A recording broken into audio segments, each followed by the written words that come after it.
Hey, what's happening, guys? S4J back again, here to bring you the coolest TCG matches of yesterday and today. If you guys can't tell, I recently changed my deck. It's now water and fire. So I have a mixture between things like Vaporeon, Cyndaquil, Typhlosion, things like that, as I slowly but surely get my collection together, as opposed to the deck that I really want to make, which is Blastoise Floatzel. I'm almost done with that, so I'll be more than happy to showcase that once I get that completed. Here now, I just decided, hey, let me change my deck because I don't want to keep using the same deck over and over, which is the Ampharos Gigalith that I have right now.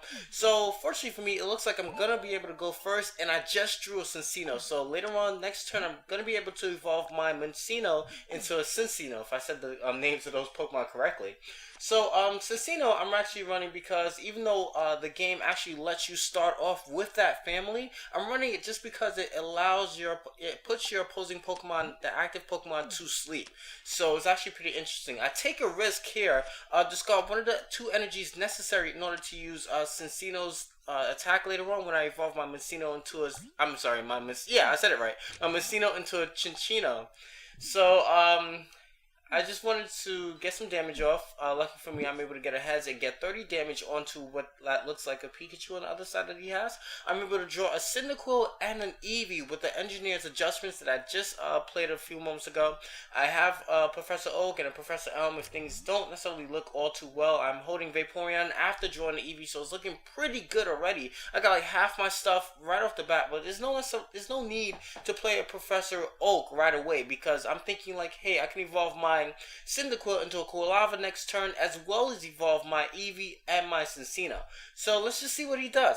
It looks like he attached an electric energy onto his Pikachu. I'm not even too sure if that's a Pikachu because every time I do a commentary on the video, like the video is like way far. So I think what he did is he just attached an electric energy and put a switch onto whatever Pokemon he has out right now. It's actually not fully evolved, hence why he put the eval light onto it, so it takes 20% less than it normally would if, without that item. So I'm just going to take this opportunity, it being my turn, attach a second energy onto my Mincino before I evolve into a Cinccino. So now I'm going to evolve my Eevee into a Vaporeon and play Professor Elm's training method to gain access to a Quilava so I can evolve the Cyndaquil that I have in play. So looking pretty good here too.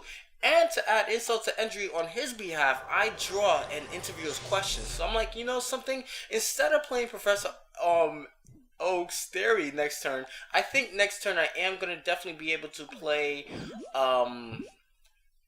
interviewer's questions to try to gain as many energies as possible so I can increase the options that I have later on. So that, since Cincino on the field isn't the only Pokemon that is able to dish out attacks. I only have one fire energy. I need more energies on more of my guys. So that's my ideology here. I take the time, instead of going for the fluffy tail, I'm just going to switch out actually.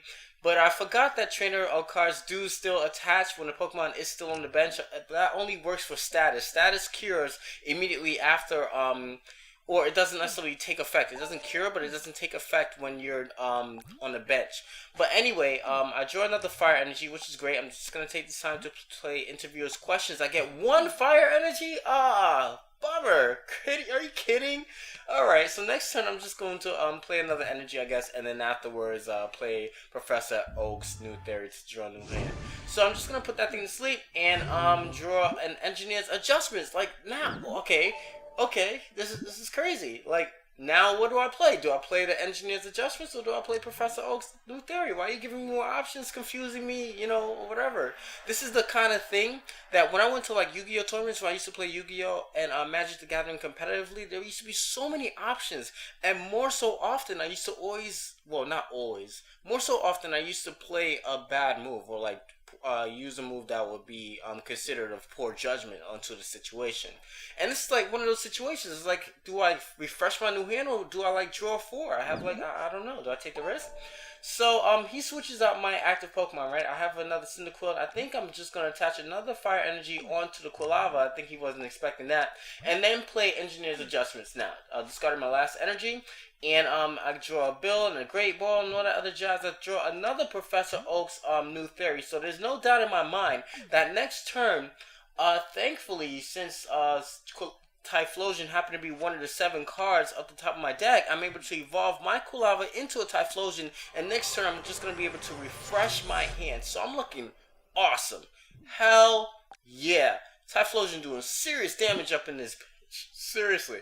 Anyway, it looks like he took 50% from that. And let's just see what he does here. He's not necessarily looking too good for on his side anyway. Let's see how long he takes. Play the Japanese theme song. Oh, that's why the Evalite is a Krugano, that thing that I don't even see at all.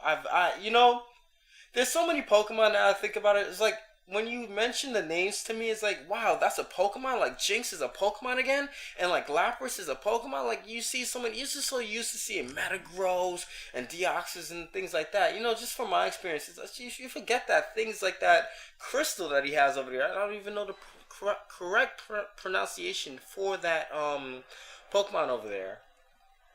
You forget that that's a Pokemon, you know? So he does 80 base to me, being that it happens to be a water Pokemon as opposed to an ice Pokemon, which is what it really should be. I think that's enough to knock me out, actually. I think because my Typhlosion is weak to water type attacks in the TCG game.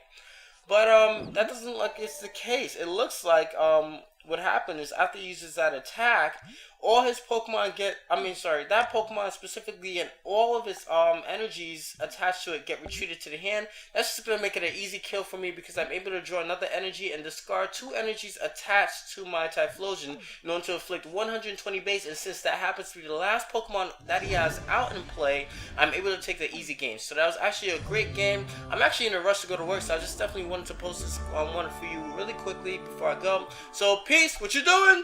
Hope you guys had fun.